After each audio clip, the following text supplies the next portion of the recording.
Assalamualaikum warahmatullahi wabarakatuh. Alhamdulillah wassalatu wassalamu ala Rasulillah sallallahu alaihi wasallam. Saudara-saudara pemuda pembangun negeri yang saya cintai. Kali ini kita memasuki pertemuan kedua dalam Enjoy Studi Manajemen Organisasi. Pada kesempatan ini kita akan khusus membahas tentang dinamika perkembangan ilmu manajemen. Untuk itu, mari siapkan diri, simak informasi, dan aplikasikan menuju kreasi inovasi. Teori manajemen telah mengalami perkembangan melalui beberapa tahap ditinjau dari pendekatannya.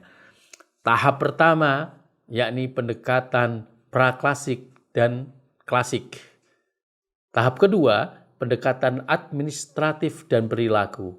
Sedangkan tahap ketiga meliputi pendekatan perilaku dan hubungan manusia, pendekatan kuantitatif, dan pendekatan kontemporer atau kekinian. Tahap praklasik memberikan konsep dasar manajemen, namun pendekatan ini dangkal dan tidak komprehensif karena hanya berkonsentrasi pada pengembangan teknik tertentu untuk memecahkan suatu masalah. Sedangkan pelopor dalam pendekatan ini adalah Robert Owen, Charles Babbage, dan Henry Ayrton. Sedangkan titik pandang pendekatan klasik menekankan pada pengelolaan pekerjaan dan percepatan organisasi yang lebih efisien. Pendekatan ini fokus pada dua teori utama, yakni yang pertama adalah teori manajemen ilmiah, yang kedua adalah teori organisasi klasik. Teori manajemen ilmiah adalah pendekatan yang menganjurkan pentingnya melakukan studi ilmiah tentang metode kerja dengan tujuan meningkatkan efisiensi karyawan. Pengusung pemula teori manajemen ilmiah ini adalah Frederick Winslow Taylor, Frank Gilbert bersama Lillian Gilbert dan Henry L. Dran. Sedangkan teori organisasi klasik menekankan penetapan pedoman dan metode untuk mengelola organisasi yang kompleks seperti perusahaan manufaktur.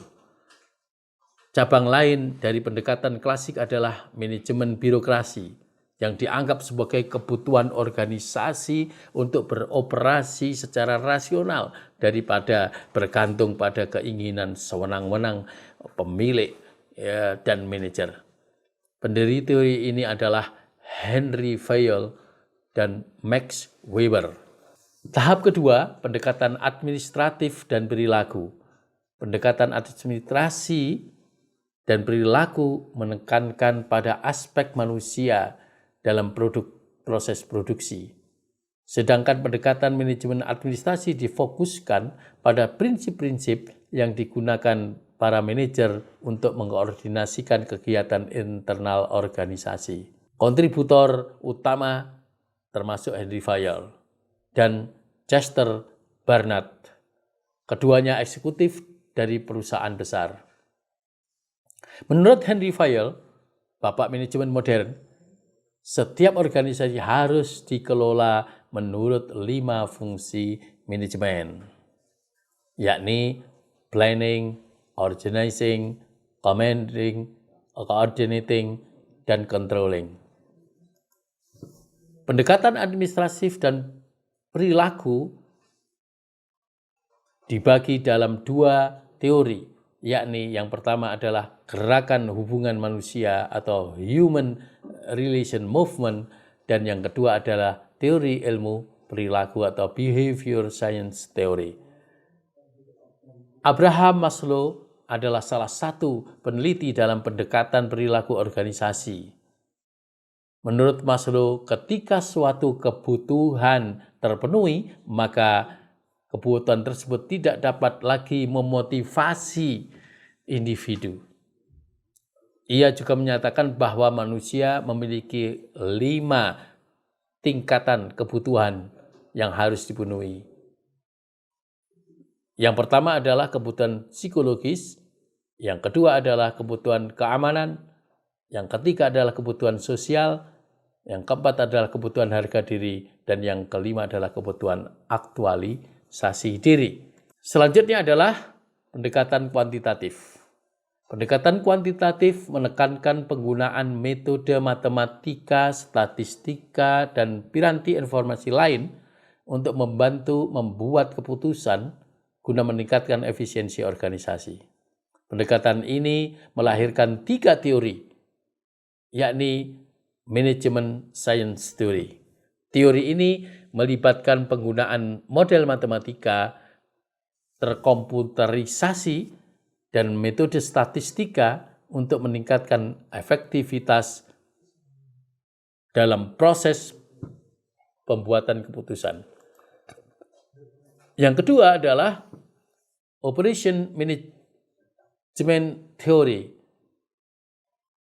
Dalam teori ini, manajer dapat menggunakan teori ini untuk mengelola aktivitas produksi serta mengirimkan produk maupun jasa. Manajer dapat mengatur jadwal dan merencanakan semua aspek yang berkaitan dengan kegiatan produksi dengan menggunakan metode seperti prediksi atau estimasi dan analisis persediaan. Sedangkan teori yang ketiga adalah Management Information System Theory. Teori ini fokus pada proses merancang dan mengelola informasi dengan menggunakan komputer. Sedangkan yang terakhir adalah pendekatan kontemporer, merupakan pendekatan inovatif dalam teori manajemen sekarang ini.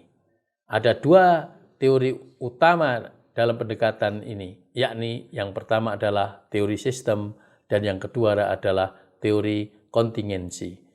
Teori sistem didasarkan pada asumsi bahwa organisasi merupakan suatu sistem yang terdiri dari berbagai divisi yang terkait satu sama lain yang memiliki satu tujuan yang sama. Teori ini menekankan pada kebutuhan organisasi untuk berinteraksi dengan elemen internal dan eksternal organisasi. Teori ini menekankan pada kebutuhan organisasi untuk berinteraksi dengan elemen internal dan eksternal organisasi guna memastikan keberhasilan organisasi. Pendekatan sistem memiliki 4 komponen utama, yaitu yang pertama adalah input, yang kedua adalah proses transformasi, yang ketiga output, dan yang keempat adalah umpan balik atau feedback. Demikianlah materi dinamika perkembangan ilmu manajemen secara singkat. Terima kasih atas ikut serta dan perhatiannya dalam pertemuan kedua Enjoy Studi Manajemen Organisasi. Semoga bermanfaat dan berkah. Wassalamualaikum warahmatullahi wabarakatuh.